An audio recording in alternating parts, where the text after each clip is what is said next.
Ramogi donjo weche mag ohala. Piny owacho mamalo cholo chenro mar jiwo rowere counties duto 47 e pacho ka e chenro mar piem e paro mag ohala matindo midendo ni plug mtaani vijana to invest. Kendo jaloch ibiro mich mar omenda maromo $10,000,000. Kaka James Sokoth leron attend county ma Kisumu rwako chenro no kendo jiwo rowere mondo kik we thuolo no kalgi.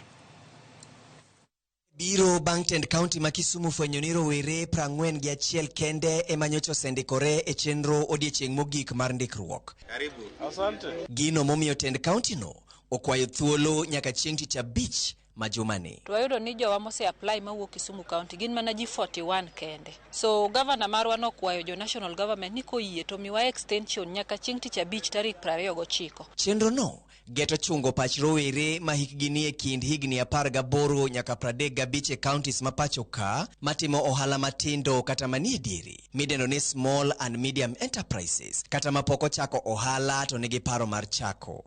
Jaloch dhi yudo $10,000,000 ka namba 2 dhi yudo $5,000,000, namba 3 bende dhi yudo $3,000,000 e chenro mabiro dhi nyime higa ka higa kuom higni 10 mabiro. Pesa gi dhi konyo gi mondo mi giti gi paro manyo gin godo no mondo gilos pesa. If you're aged between 18 and 35, take up this opportunity and step up for the challenge. Tend county ma Kisumu koro goyo tung' ne rowere duto e county ma Kisumu e sub county ka sub county mondo okaw thuologi gindikre e chenro makama kapok ochopo giko mar tich abich jumani.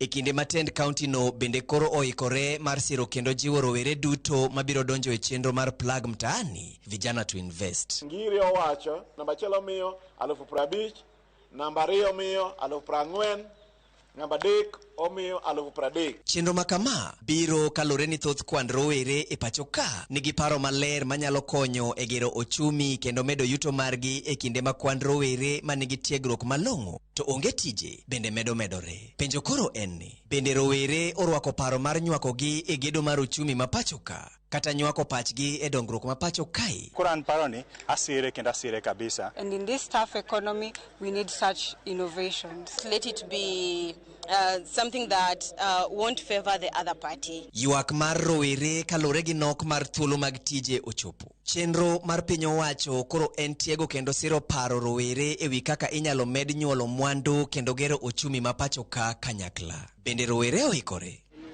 James Sokoth, Ramogi TV. Jalupo matiyo gi nam lolwe wedhe